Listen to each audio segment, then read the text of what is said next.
Ordinate के साथ मैं हूँ ज़ाहिदा। उम्मीद करती हूँ आप सब खैरियत से होंगे जहां भी होंगे। नाज़रीन, इस्तीफों का मामला था कि वज़ीर-ए-आज़म इमरान खान जब हुकूमत से गए तो उन्होंने कहा था कि असेंबली में एक दिन भी नहीं बैठूंगा, इन चोरों के साथ में नहीं बैठ सकता। हमें पूरी की पूरी काबीना जो है इस्तीफा देती है। आप देखते हैं कि हमारे बगैर ये असेंबली कैसे चलाते हैं। तो एक सवाल ये था कि असेंबली में इस्तीफे देते हैं, कबूल होते हैं या नहीं होते, क्योंकि माजी में भी खान साहब ने अपने साथियों के साथ इस्तीफे दिए थे, लेकिन उस टाइम अयाज सादिक साहब ने कबूल नहीं किए थे। लेकिन आज जो उनके इस्तीफे जो है मान लिए गए हैं, एक्सेप्ट कर लिए गए हैं। तो अब असेंबली की सूरत हाल क्या है? हमारे साथ मौजूद है सीनियर सहाफी सदीक साजिद साहब। उनसे पूछते हैं कि सर अब क्या होगा। अस्सलाम वालेकुम सर। वालेकुम सलाम। सर, सबसे पहले तो ये बताइए कि खान साहब कहते थे कि ये मेरे बगैर असेंबली नहीं चला सकते, उन्होंने तो बड़ी आसानी से इस्तीफे कबूल कर लिए। देखिए, उनका वो स्पीकर जो था वो कासिम सूरी, वो उनका था, वो कायम काम स्पीकर था। जी जी। उसके ऊपर इमरान खान मुसलसल दबाव डाल रहा था कि आप इनके इस्तीफे मंजूर करें। कौमी असम्बली सेक्रेटेरिएट ने कोशिश की, 3-4 दिन उन्होंने लटकाया इसको। उन्होंने कहा जी ये इस तरह एक्सेप्ट नहीं होंगे, क्योंकि जो कौमी असम्बली का कायदा है, रूल्स जिसको हम कहते हैं, national assembly rules of business and conduct of business 2007, ठीक है, उसके मुताबिक जब कोई रुकन इस्तीफा देता है, रूल 49 ये कहता है कि ज्यादा इस्तीफा देती है या सदीक इस्तीफा देता है तो उस मेंबर को मैं अपने पास बुलाऊंगा। स्पीकर उसको अपने पास बुलाता है, उससे पूछता है कि ज्यादा ये इस्तीफा आपका है? आप कहते हैं ये है। आपसे पूछा जाता है ये दस्तखत आपके हैं? आप कहती हैं हाँ ये मेरे दस्तखत है। फिर आपसे तीसरा सवाल ये होता है आपने इस्तीफा अपनी मर्जी से दिया है? आप कहती हैं हाँ जी मैंने अपनी मर्जी से दिया है। आपके ऊपर कोई दबाव तो नहीं है? आप कहते नहीं मेरे ऊपर कोई दबाव नहीं है। ये 4-5 सवाल ये होते हैं कि ये मेरा इस्तीफा रजा कराना है। फिर जो दस्तखत आप पहले दिन जब आप MNA बनती हैं, पहले दिन आप जो दस्तखत जिस रजिस्टर पे करती है उसको रोल ऑफ साइन कहते हैं। उस दस्तखतों के साथ आपके इस्तीफे वाले दस्तखत को मिलाया जाता है। अगर ये सारी चीजें मिल जाती है तो फिर वो स्पीकर इस्तीफा कबूल करके इलेक्शन कमीशन को भेज देता है। सूरी साहब ने ये प्रोसेस नहीं किया। ठीक है, 3 दिन उनकी नेशनल असेंबली के सेक्रेटेरिएट के साथ ये लड़ाई रही। नेशनल असेंबली यही बात करता रहा जो मैं आपसे कहता हूँ। अब ये कासिम सूरी साहब ने बोला कि चूंकि शाह महमूद कुरैशी पार्टी के वाइस चेयरमैन थे, उन्होंने कौमी असेंबली के हाल में खड़े होकर ये बात कर दी कि हम इस्तीफे देने जा रहे हैं, तो लिहाजा ये लोग जो है जो तरीके साहब के लोग वहां पे बैठे हुए थे, उन लोगों ने किसी ने इतराज नहीं किया, तो लिहाजा ये इस्तीफे जो है वो मंजूर तस्वर किए जाते हैं। तो फिर बादल नखास्ता जो सेक्रेटरी कौमी असम्बली थे, उन्होंने अपनी नौकरी बचाने के लिए इन इस्तीफों की मंजूरी का नोटिफिकेशन भी जारी कर दिया। लेकिन ये नहीं हो सकता कि असम्बली इसके बगैर चल नहीं सकती। तो प्रॉब्लम देखें पता क्या, वो इस वजह से मैं बात कर रहा हूँ, शहबाज शरीफ के पास अक्सरियत है। ठीक है, वो अगर 172 मेंबर से कम से वजीर आजम तो बन नहीं सकते थे। 342 अरकान है ना, उसका निस्बत बनता है 172 बंदे बनते हैं। अगर 172 बंदे से कम होते शहबाज शरीफ के पास, फिर तो असेंबली नहीं चल सकती थी। दूसरी बात यह है कि इनका तो इन इस्तीफों की मंजूरी के बाद ज्यादा जी एक और स्कैंडल सामने आ गया है। क्या स्कैंडल? वो स्कैंडल ये सामने आया कि पहले इनके पास थे 156 लोग, इनके अपने PTI के, ठीक है, 156 थे टोटल। उसमें से 20 मुनहरफ हुए जिनके खिलाफ इन्होंने नाअहली का। बात काट रही हूँ सर, आपको नहीं लगता कि कोई मजा नहीं रहा असेंबली का? कोई अपोजिशन नहीं है, कुछ भी नहीं, अपने अपने बंदे हैं, क्या करें सफेद करें? वो देखें, ये इनकी बेवकूफी है, ये तहरीक इंसाफ की। मैदान छोड़ दिया। हाँ, नहीं छोड़ना चाहिए, नहीं छोड़ना चाहिए। मैं पहले अपनी पहले वाली बात मुकम्मल कर लूँ, आपके लिए बड़ी वो खबर है। जी जी बोले। 156 थे ना, उसमें से 20 मुनहरफ हो गए, 146 रह गए।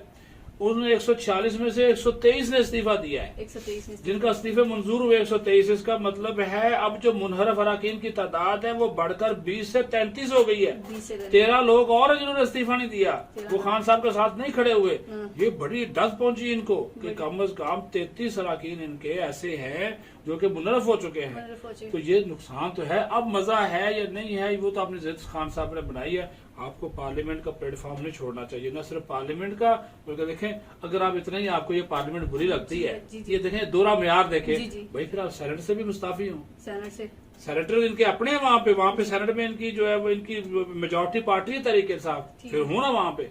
यहाँ पे कौमी असम्बली में गैर मुल्की साजिश है, क्या सेनेट में गैर मुल्की साजिश नहीं है? अच्छा, क्या सेनेट में जब आप बैठे, सेनेट में आप इम्पोर्टेड हुकूमत के साथ बैठने को तैयार है, कौमी असम्बली में बैठने को तैयार नहीं है, तो इनका नुकसान होगा इनको। हाँ, क्योंकि कोई अहम तकर्रियां भी इनसे मुशावरत नहीं होगी, वो खुद करेंगे जो मर्जी करें। पार्लियामेंट की कमेटी बनेगी, उसमें नहीं होंगे, नैब का मामला होगा, इलेक्शन रिफॉर्म का मामला होगा, हुकूमत आएगी जब तो कोई नहीं पूछा देखिए जाएगा। ना, पीडीएम में या इस वक्त मुत्तहिदा अपोजिशन में 14-15 पार्टीज शामिल हैं, मेजर पार्टीज, ठीक है।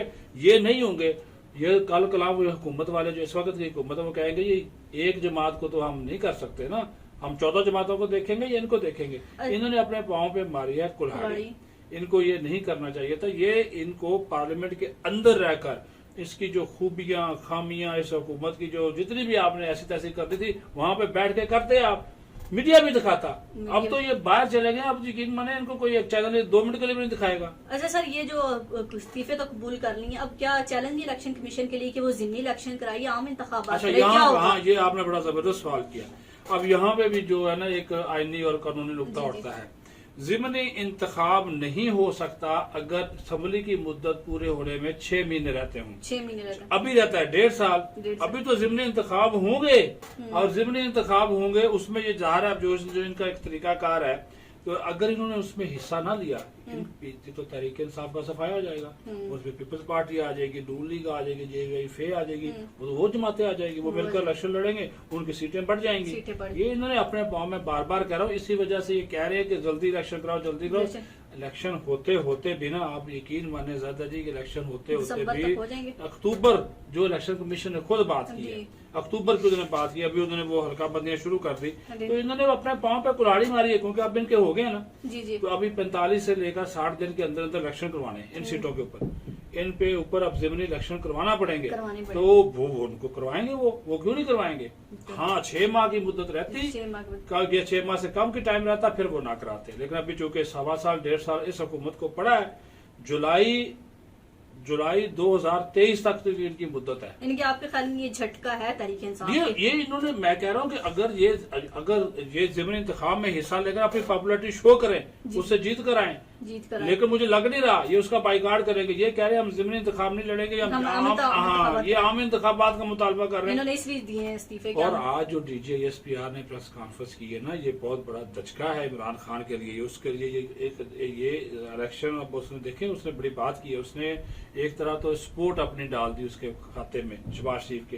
कहा कि जिस दिन उसने हलफ लिया स्टॉक मार्केट बढ़ गई, डॉलर नीचे आ गया, और इलेक्शन करवाना सियासतदानों का काम है, ये सियासतदान मिल बैठ के करे। अब इमरान जल्द से जुलूस करने से क्या होता है। ये 2014 में 126 दिन का धरना दिया था, उससे नवाज शरीफ की हुकूमत नहीं गई थी। तो एक पनामा पे सुप्रीम कोर्ट में केस लगा था, उससे उनकी हुकूमत चली गई थी। उनको लगता है मैं सोशल मीडिया पर स्ट्रॉन्ग हूँ, तो शायद हुकूमत सोशल मीडिया पे आप देखें, माँ बहन लोगों की एक कर रहे, खुदा का खौफ करे, इससे कितने दिन आप रहेंगे, 4 दिन 5 दिन 10 दिन आप ट्रेंड बना लेंगे, नहीं बन सकता। और अब दूसरा फौज पाकिस्तान ने ऐसे लोगों के खिलाफ तो एक्शन शुरू कर दिया, क्रैकडाउन शुरू कर दिया। भाई आप इम्पोर्टेड हुकूमत है ना, आप उसके ऊपर बात करें, ठीक है। आप फौज पे, ISI पे, हमारी जो असली क्यादत उस पर बात नहीं, ये आपको डैमेज करेगा। इम्पोर्टेड हुकूमत के जरिए वो ISI पे तो बात कर रहे हैं, दलिया पे तो बात कर रहे हैं कि इन्होंने इम्पोर्ट किया हमारे ऊपर इस हुकूमत को। नहीं, वो अमेरिका को लगा रहे हैं ना, वो अमेरिका के, वो भी मिले। लेकिन ऐसी बात नहीं, आज DGSPR ने कह दिया, उसने कहा जी हमारा कोई इरादा नहीं है मार्शल लॉ लगाने का, हम जमहूरियत चाहते हैं। उनका बड़ा क्लियर कट एक पॉइंट ऑफ व्यू था।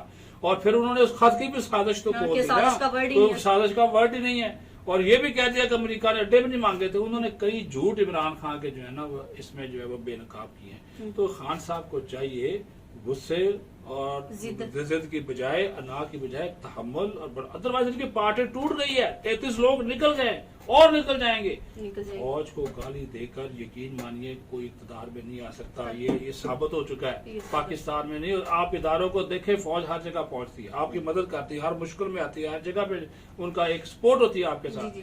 अब तो उन्होंने ये भी कह दिया कि हमने इसमें मुदाखलत नहीं की, ये कच्चा चट्टा भी खोल दिया ना। उन्होंने कहा ये इमरान खान खुद कह रहा था बीच बचाओ कराओ, मुझे बचाओ, हमारे पास ऑप्शन, तो हाँ ऑप्शन नहीं है, तो वो उन्होंने नहीं माना अपोजिशन ने। तो ये सारी बहुत सी चीजें ज्यादा जी उन्होंने जो खोल के सामने रखी हैं। लेकिन फिर मैं बार बार कहूंगा इन्होंने जल्दबाजी की है, ये बिल्कुल नहीं देने चाहिए थे, इनको पार्लियामेंट के अंदर रहना चाहिए था। लेकिन अब चूंकि वो मंजूर हो गए हैं, वो इलेक्शन कमीशन को चले जाएंगे, आप 45 से 60 दिन के अंदर ज़िमनी इंतखाब वो करवा देंगे, ये सीटें लूज करेंगे।